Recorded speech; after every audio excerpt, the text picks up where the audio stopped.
Panag namin kung paano yung maghawak ng double stick at saka single stick. So, yung paghawak ng double stick, ganyan. Hindi pwede na ang kamay mo ay nandito sa dulo. At saka dito sa kabila, nasa dulo. Kasi baka kung pagpalo mo ng malakas, mabitawan mo ito. May tendency na mabitawan mo, lalo na kung pinapawisan ka na at madulas yung stick mo. So kailangan may punyo siya. Ang tawag dito ay punyo. Ito yung tinatawag namin na punyo. So kung sa single stick, ganun din yung ito, yung paghawak. Ito yung tinatawag namin na shoulder load. Dito sa taas, ito yung high load, shoulder load, medium load, tapos down load. Yun yung mga positioning ng stick o harness.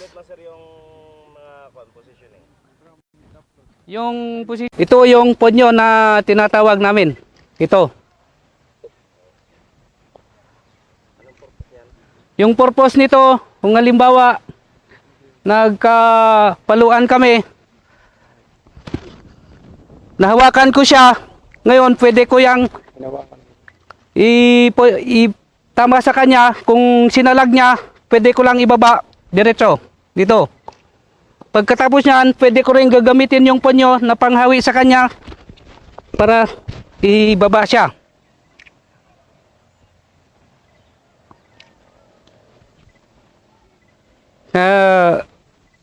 Pwede ko siyang i-take down.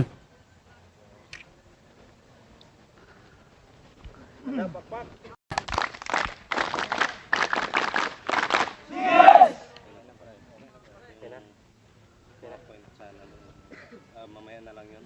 Mamaya yung picture natin. Mamaya na yun. Mamaya sa malilim. Malilim na lang.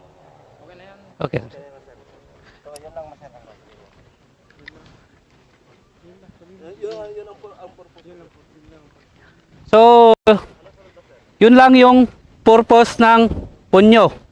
Maraming kagamitan yung punyo, kaya natin linalagyan ng punyo.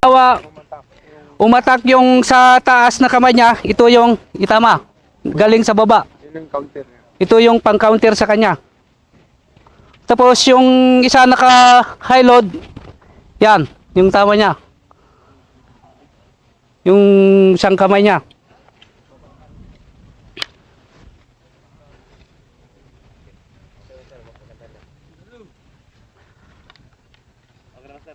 Okay. Hindi ba kayo nagbabaw master yung ganun? Wala sa rin kay nagagalit yung Ito ay ginagamitan ng tinatawag na baston. Yung unang panahon, tinatawag itong arnis. Pero before dumating dito yung mga Portugal, mayroon na tayong ganito. Baston yung tawag natin dito. So i-demo namin ngayon kung paano paggamit nito. Yun, simple lang. 45. Ay, hindi, tuloy-tuloy pa na. Sige, sige.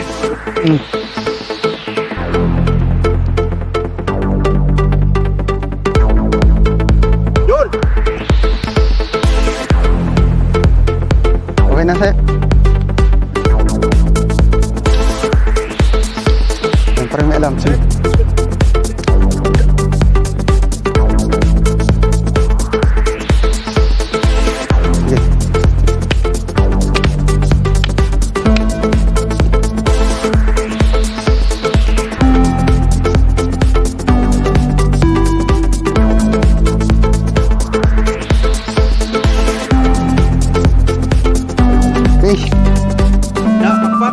Fight position, fighting stance. So, ulitin ko, step ng kaliwa, 45 degrees, palo ng kanan. Sunod, yung nasa ilalim, kaliwa, and then, pangatlo, yung kanan ulit. Pasok sa kaliwang position. Fighting stance, kaliwa naman yung hakbang, palo ng kaliwang kamay. Then, yung kanan. Tapos, yung kaliwa ulit. From position to balik sa fighting stance. Sa kanan naman.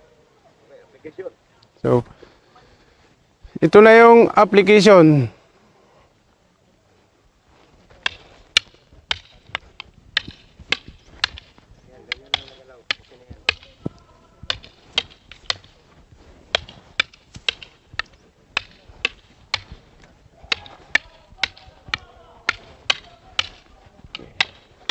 Take down.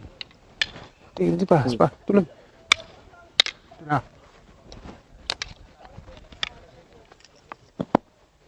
So, ayun na yung pag-take down sa kalaban. Kung gumalaw pa siya, pwede mo pa siyang pasukan ulit na ang kaliwa.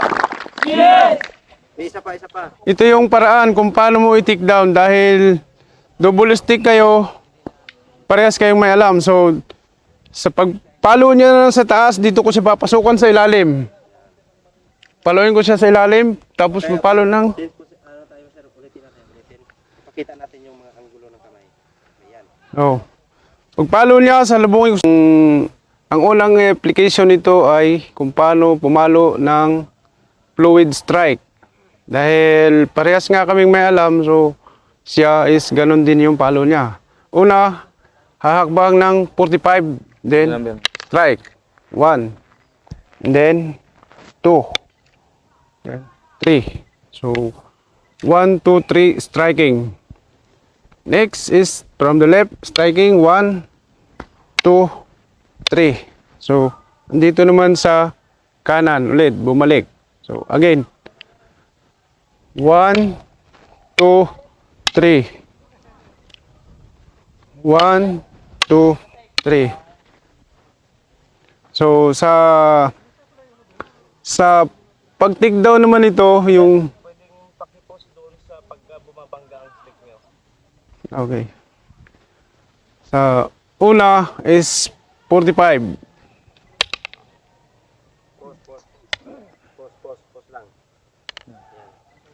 Post lang. Ayan. Post doon sa rin, post doon. Okay. Pagbangga. Tuwing babangga, post. Okay, ulit. Post. Yung paa.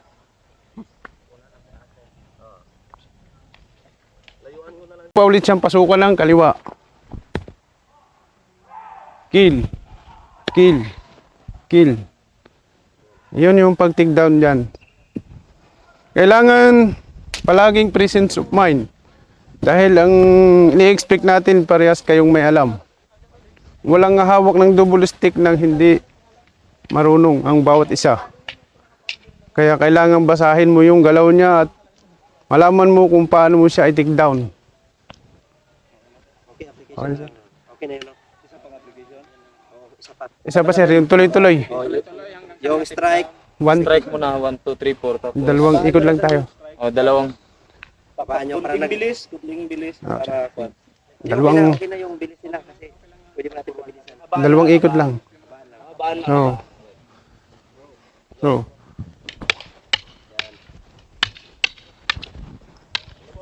sabihin mo lang pagpasok. Sabihin nyo lang. hindi pa, sige pa.